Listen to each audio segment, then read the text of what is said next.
Brothers, this is your brother in Japan, and I know I updated you brothers yesterday on what it's like living in Japan. As far as I feel privileged living here, and I also gave you an update on my health check results, and I'm feeling pretty good, brothers. I just prior to doing that video yesterday, I had to get some new contacts, and I wanted to get some new eyeglasses because the ones I got in the States, I wasn't too happy with them. They cost me a bit, and I was like, ooh, I don't really like that design.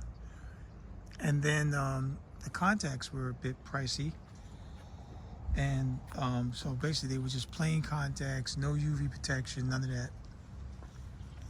Well, brothers, I'm here to tell you, I just left an eye clinic here today. I had to go to a different place to get my contacts because the eyeglass place I went to today, that was a big store too, but they just did eyeglasses. They could order contacts for you if you had the prescription, but they could definitely give you a prescription for eyeglasses, check your eyes and everything like that, and then order you some glasses, right? So I went in and I chose 2 pair. And I'm gonna get them next week, and they're nice pair, they're nice like I like, and the transitions, and the way I got it set up is that my right eye will read, and then the left eye will see far. So I'm used to that now because that's the kind of contacts I've been wearing for the past, I'd say a couple years. So my eyes have gotten adjusted to it. It took me about a month for my contacts to get used to the contacts being that way, so it'll probably take me a little bit less for eyeglasses. But regardless, I do know that you can see better with contacts because they cover the entire eyeball as opposed to glasses. But still, man, the styles look nice, and that's what I like. Especially over here in Japan, man. A lot of people wear eyeglasses and contacts. I know my wife doesn't. Her family, they all have good eyes. Because they live out here in Niigata. They're from Niigata. And they got these big planes out here. You can see pretty far. So like my children, my son doesn't need glasses, and neither does my daughter, which I'm happy about. I wish I had been like my dad, where I didn't need them either. But you know, I ended up on a different side of the board there. But anyway, what I'm here to tell you is, it didn't cost me that much, brothers. So I went in, I got my checkup. My checkup only cost me 1,680 yen. And that would amount to roughly, let's say, at 1,500 yen equals $10. So that basically took me at about a little bit under 12 bucks to get my eyes checked with my insurance, because I have my insurance card, national insurance here in Japan. So it cost me less than 12 bucks, brothers, to get my eye checkup. And then my contacts, I ordered 6 months worth of contacts. Like I said, reading, I can see short, reading the right eye and left eye far away. And that only cost me $366 for 6 months worth of contacts with all the goodies on it. And then the eyeglasses, 2 pairs of eyeglasses with everything on them, only cost me $277, brothers. So I spent, altogether, I would say a little bit over $600 for everything. And that was it. I'm done. And then you know what I said my medical costs were? On my physical checkups and everything, that only cost me 26 bucks. So I got my physical done, I got my eyes examined and everything like that, and contacts and glasses coming in. And it's only cost me a little bit over $600, brothers. Am I in the right country or what, brothers? Am I in the right country or what?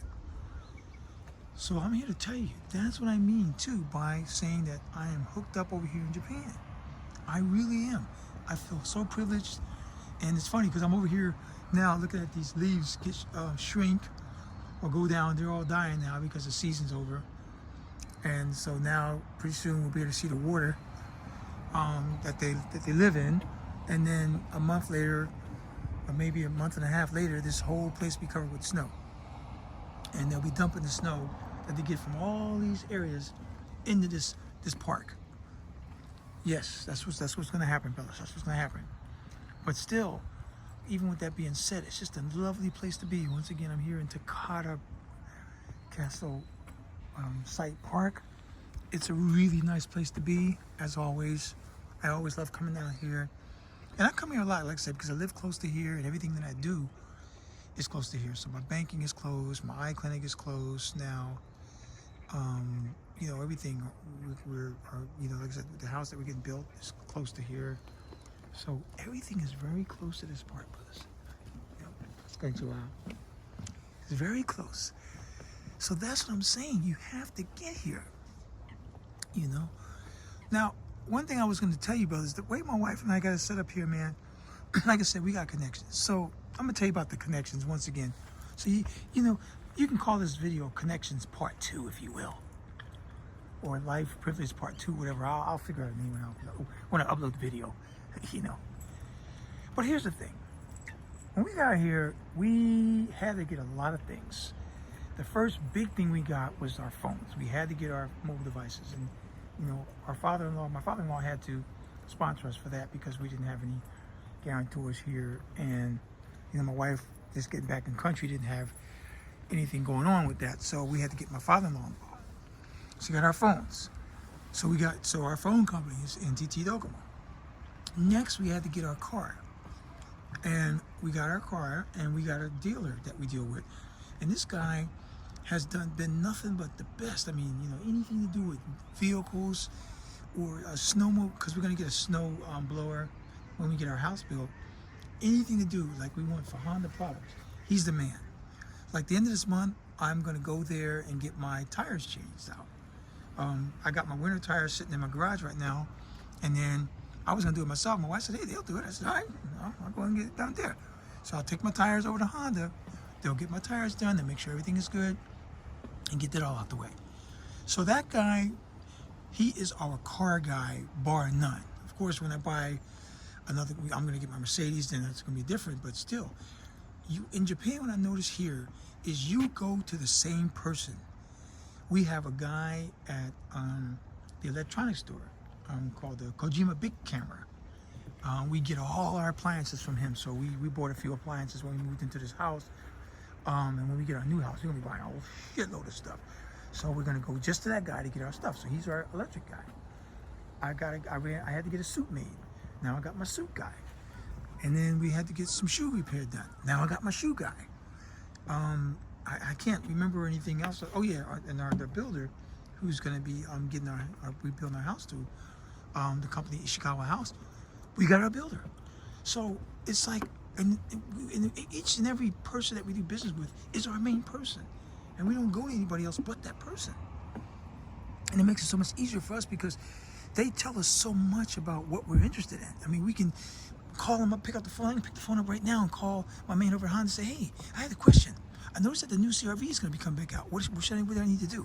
That kind of thing. Or, hey, like the other day, we were driving, and I know you can do this in the States, but the response was so quick over here. We called the guy up because we started our car and we noticed that we filled it up, but it didn't show that it was full right away. And we called Honda. Honda said, no, that's no problem. Sometimes what happens is there's a delay in communication between the gas tank and the display on the dash. I said, oh, okay. And which is what I already told my wife what it was, and he just happened to reiterate what I said.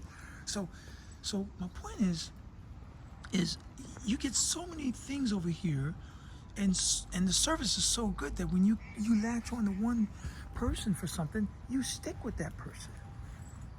You just stick with them, and you don't leave them, and you get the best service. Because in Japan, service is all about repeat customers. They got that repeat customer shit down pat, brothers.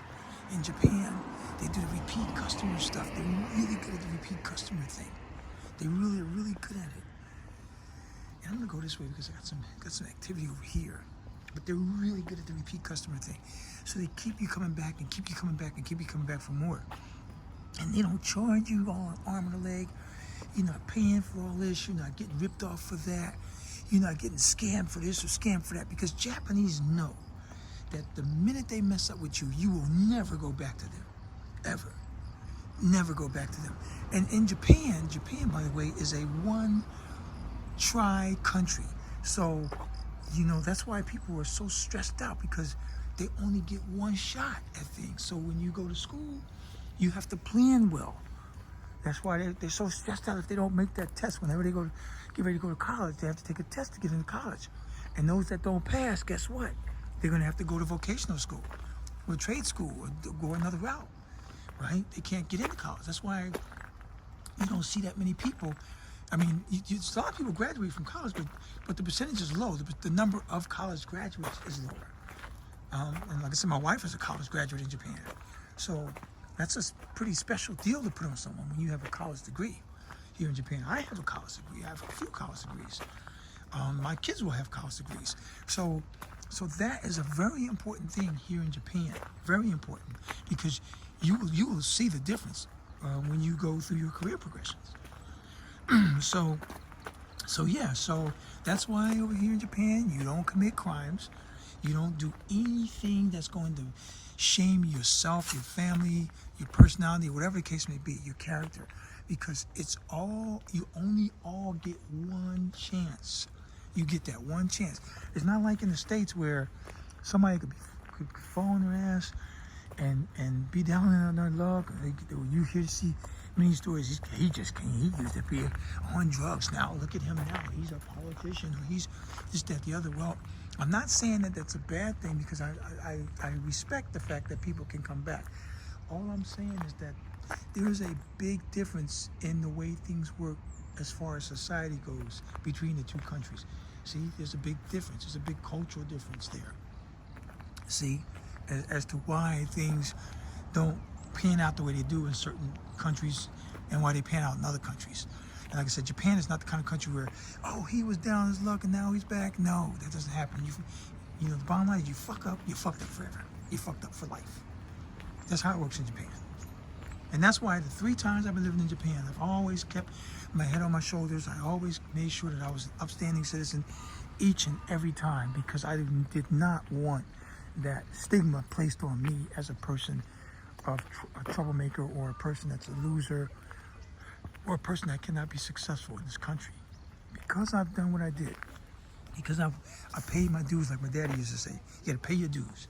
Because I paid my dues and I did my due diligence, I am enjoying the fruits of my success, of my hard work here in Japan.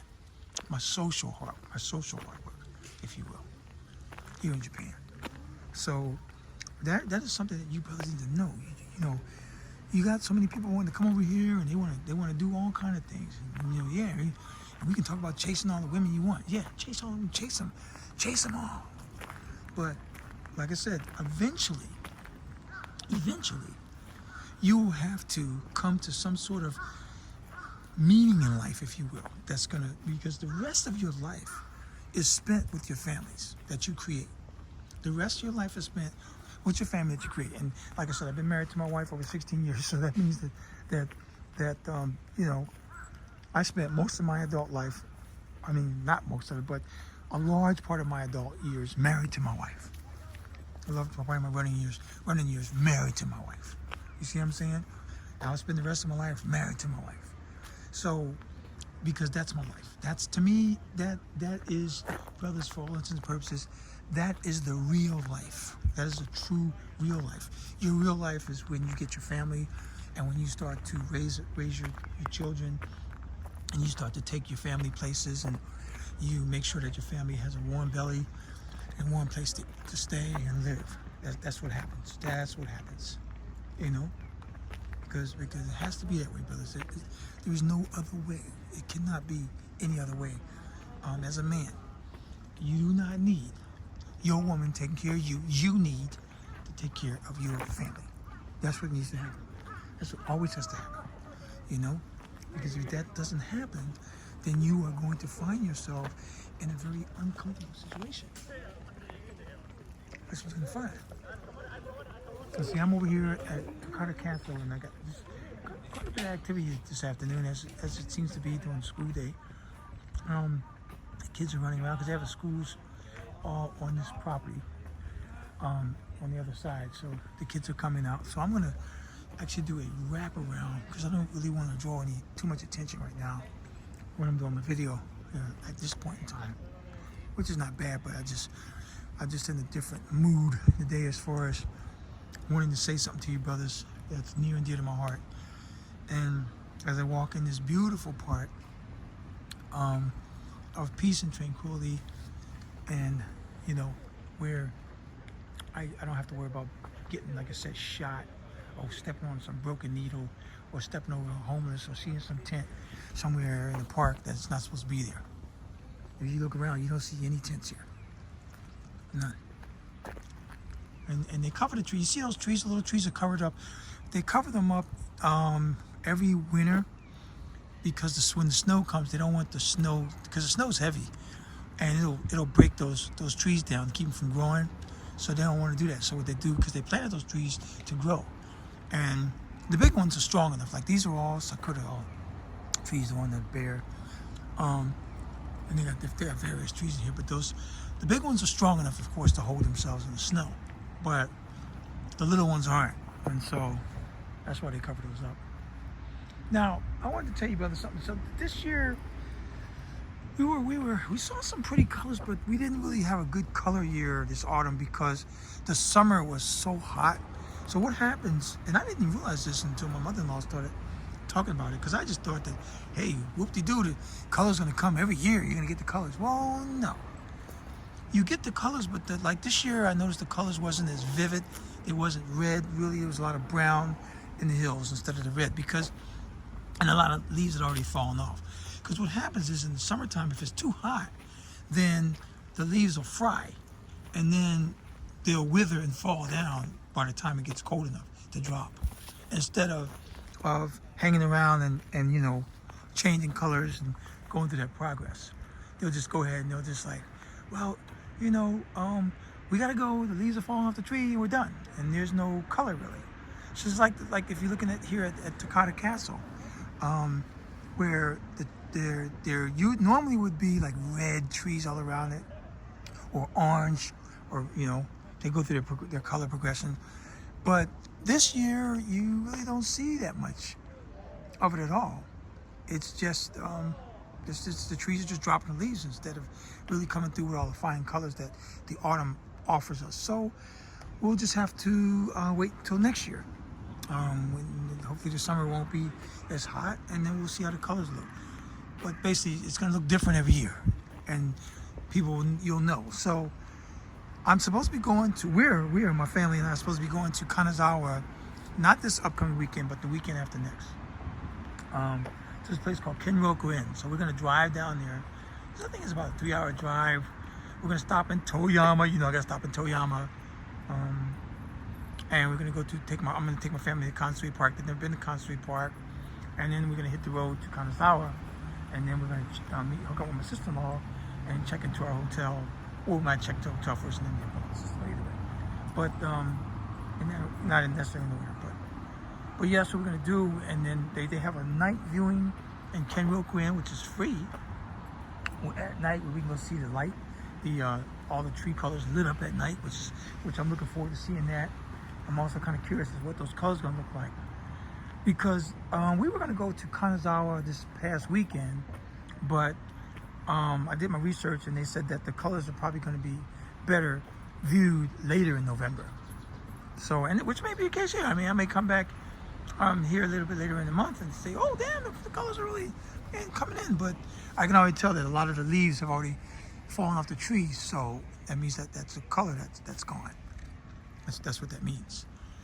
I would say that in Japan, the fall colors resemble what you see on the East Coast in America, when the leaves turn different colors. I've seen them leaves change colors a lot when I was growing up, and then I've seen them change in Washington State, but Washington State's mostly evergreen trees.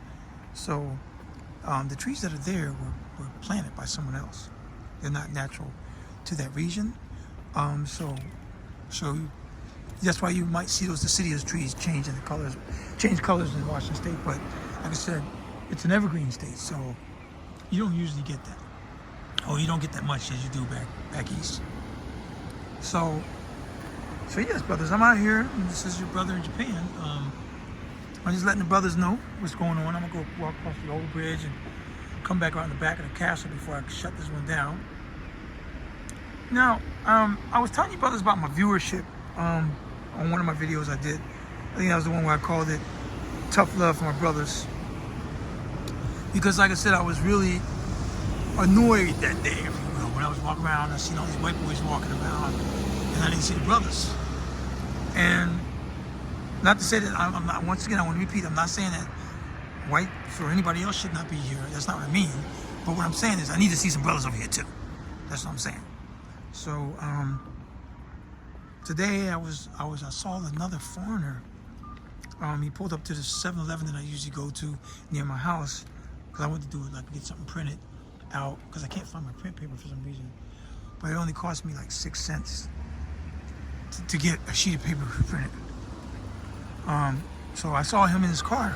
I didn't say that to him, he didn't say that to me. I guess he didn't really see me.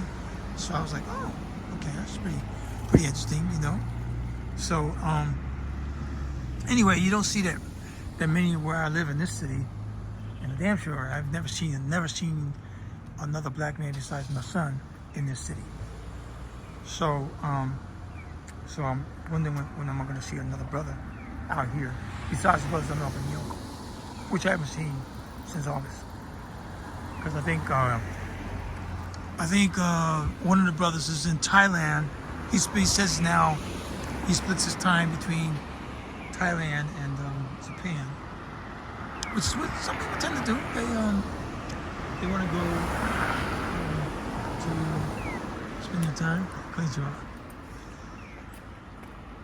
And so they want to spend their time between Thailand and Japan, so that's cool, or any other country. That's cool. Speaking of other countries, brothers, did you know, man, I saw this brother in China, because he's got his channel, and he went to some kind of marriage ceremony thing they have. Basically what it is a place, a blind date thing they call it, where Chinese go and they try to meet their mate. And I've been watching a video last night, and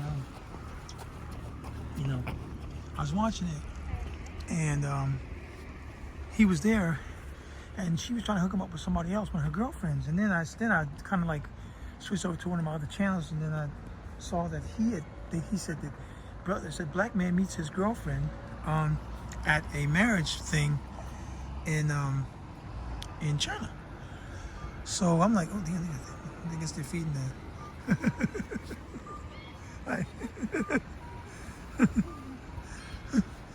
they're feeding the fish out here. So so yeah, so they said that was his girlfriend, right? Some said, oh, so he's with her now. Hello. So now so they said it was his girlfriend, and then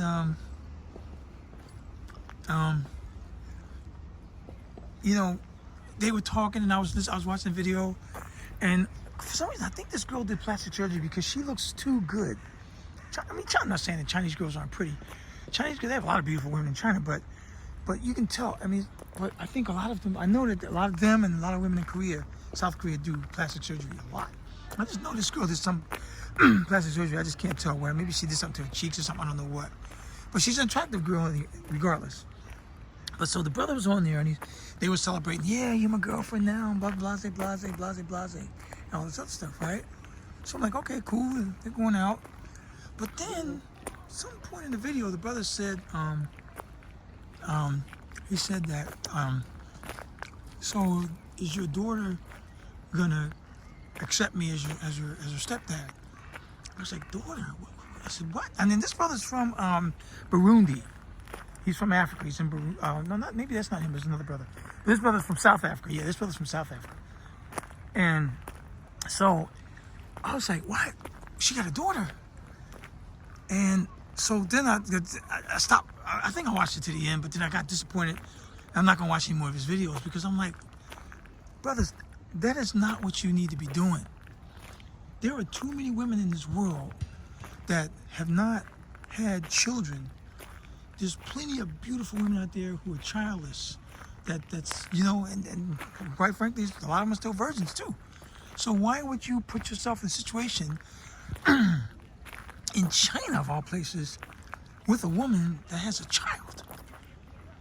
She, you know, he doesn't realize this, as a lot of us do that experience living in this part of the world. So I guess I did run into that crowd. I was trying to avoid that crowd, but I guess I did. I guess I gotta go back to this thing. So I guess I have to do this. Okay.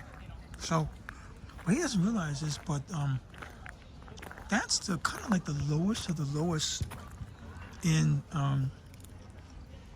China, in Asia. You just don't date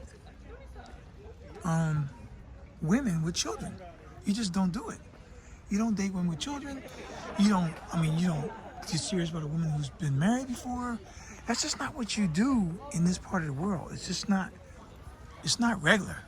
And so he doesn't even realize he's getting the lowest of the low. She may be attractive and everything like that, but he's getting the lowest of the low when it comes to the quality of female that he can get.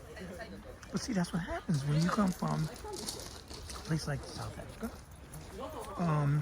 where look, everybody's got their choice. I mean, look, more power to the brother if that's what he wants to do. I'm not going to show the brother any disrespect. All I'm saying is that I myself do not think that is the best thing to do. That's the best way to take, the best course of action to take for people. Yeah, we're seeing some people watch. I guess they're going to start running up here, so I'm going to move over here out the way real quick while those guys run. And there they go, they're running. So you can see, these guys are fast.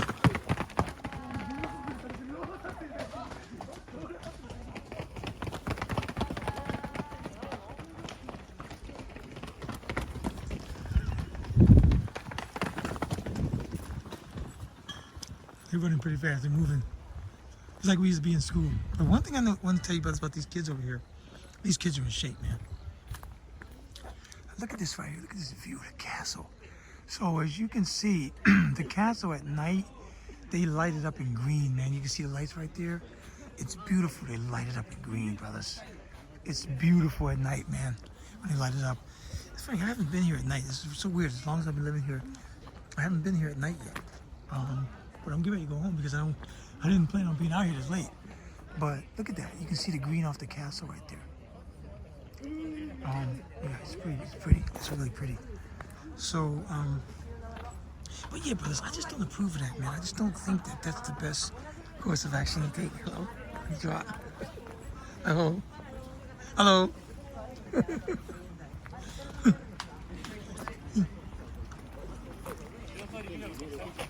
So, I just don't see that's the best thing to do, the best course of action to take.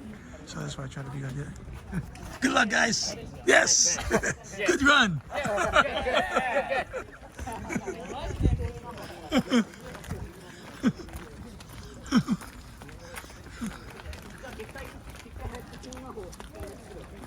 These guys are really good, man. Good people out here, man. Good people. Good people, man. So I love this place. But yeah, brothers. So yeah, I just don't recommend that, man. I just can't recommend, and I just can't comprehend why a brother would want to do that when in a country full of beautiful girls. Now I understand in China that it is kind of hard to get married. It is kind of hard. Look at the lights over here, but look at this. This is the first time I've seen it lit up at night. This is beautiful. Look at this, brothers. Look at this.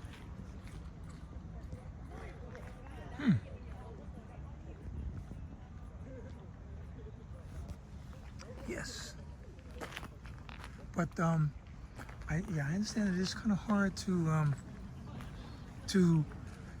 get married in China, but you don't have to be desperate, and there's other countries out there. Now this brother's been living in China for 4 years. That's what, according to what he was saying.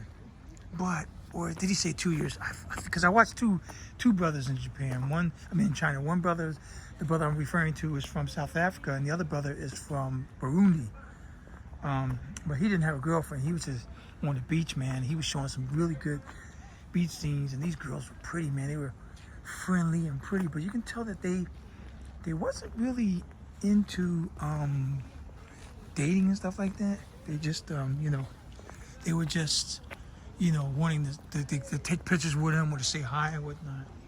So, I mean, there were some pretty girls, and they looked like they were trying to do something, but I got the impression that that's not what they were going to do. That's just me. Which reminds me, brothers, I want to bring something else up here real quick. And I know I'm going to do a stream on this with a good friend of mine. Me and him decided to do a stream on this. But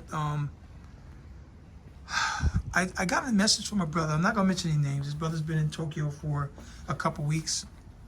And he said he's heading back to the States this week because I got his message a couple days ago. And he had messaged me on the 4th. So yeah, he said he'd been there 2 weeks and he's leaving this week. And he was asking me, he said, I haven't really met any women. He said the women seem like they're standoffish, like they're not really interested in the brothers. He said, he asked me, he said, what am I doing wrong? What do I need to do to, get these women to go out with me? And I really, I don't have that experience. I've never had that experience in Japan myself. And I know it's not it used to be like that, but now it's not anymore, because that's not what it is. Because I got a friend of mine who got married here this year or last year, and he didn't have any problem meeting any women. And then I have another friend over here in Tokyo who is probably having some problem meeting women because he's not focused on women. This is some kind of museum or something. He's not focused on women right now at the moment. I mean, he is, but he's been trying to build up his empire. So everybody has their different priorities. But I'm just referring to this brother who's in Tokyo for a little bit, but hasn't met any females. That, brothers, is something that just doesn't happen here in Japan. I don't know what this brother's problem is. I've never met the brother, of course. I don't know much about him, but I'm just kind of surprised that a black man could be in Tokyo as long as he has and not meet anybody. I find that unbelievable. I just find it unbelievable, brother. So I don't know what to say, but One thing I do want to point out is that you have to have game. You just can't come to Japan and think that these females are just gonna lay themselves down for you without you even having a game. Japanese women are very sophisticated. They have class. You just can't come over here and thinking that you just, oh, well, she's Japanese, man, I'm just gonna be able to jump on that. No, that doesn't work that way, brothers. It does not work that way. It doesn't. I may walk back, but I'm still, it's getting dark. I may walk back toward the castle for a minute, brothers, to give you another light view of the castle, because the lamps, when the bridge is starting to set up, light up, and they look pretty nice. But no, so you just gotta have game. And I give you an example. So I was out in Tokyo with a good friend of mine that lives in Tokyo. He's teaching English out there, and we hooked up in Shinjuku. And I just got off the train, and we needed to get someplace to eat. I said, all right, man, let's hit up Starbucks, because I know Starbucks has a lot of women. And so we went to Starbucks, and he was kind of shocked, man. He's like, because what I did was, it was packed, man. It was packed with people, mostly women.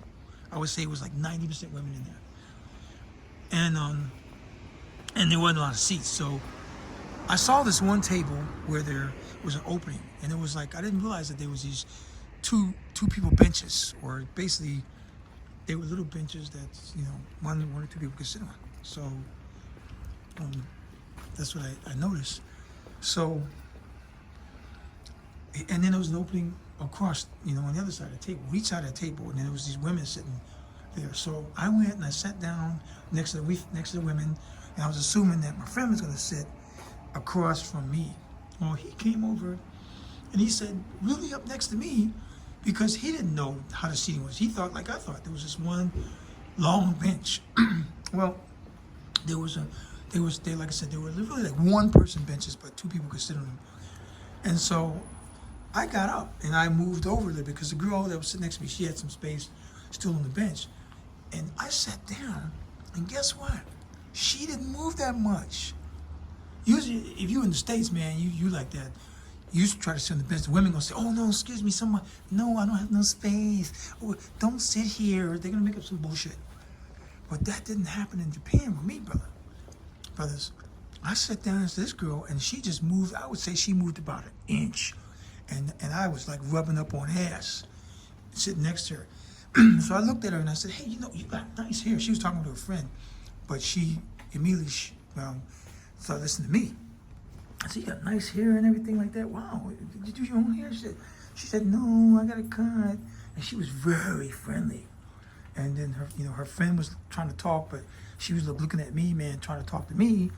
I said a couple of little more things to her, and then I looked around the room and I saw there was another opening, and I knew that she was deeply involved in a conversation with a friend, and I wasn't gonna talk to her. I'm married, what do I need to talk to her for? But Ghani the brother I was with, he had an opportunity to talk to her. So anyway, so what we did was we get the friends out. We got up and we look at this castle, brothers. Look at this castle at night. It's beautiful, brothers. It's beautiful. It's gonna be green up. They got the green light on it. So we got up and we went and sat by the window there by the door. And it was only glass all over the place. Starbucks, man, they got their shit together in Japan. And so we sat there and we were talking, and then this other girl walks in, and I looked at her, and I looked at her, I said, "Damn, look at that." And she was tall, beautiful, man, and she could have sat anywhere else, but she saw that we had paid attention to her, so she sat right down next to Donnie, and my friend. And so I looked at her nails, and I just started making comments. I said, "Hey, damn, your nails look nice." And she had a little bit too much jewelry on for my taste, but she had a nice body on her, and she looked good, and she looked like some girls that I might have gone out with before, minus the jewelry, minus all the shit in her nose and whatnot. But man, she looked good, and she looked game. That was the thing, she looked game. And I just said a couple more things to her. Her face lit up, and then you could tell she was like waiting for me to get her information, but I never went that far. So we get up, we go to another place in Shinjuku, to Kabukicho, the new Kabukicho building. We went up there, and we talked to a few women up there. And the whole time, Later on, he asked me, he said, man, brother, how do you do it? You got all this confidence. I said, yeah, man. I just go up there and start talking to him. And that's what you have to do, brother. And you got to have some game. They're not there to just sit there and wait for you to just push the button. You have to talk. You have to know. And of course, speaking some Japanese helps, but they speak English. If you speak really slowly, they'll understand you. But you just have to be confident. Japanese women recognize confidence. And when I go in and I go to Japan, I walk around the streets and every day and do my own thing, I bring confidence, brothers. That's what I bring to the table. I bring confidence. So with that said, brothers, look at this beautiful view here of Takana Castle with the reflection and everything like that. Well, I'm going to take a picture of this booger. But this is your brother in Japan. Yes, my life is privileged here in Japan, and things are going well. I will talk to you brothers later.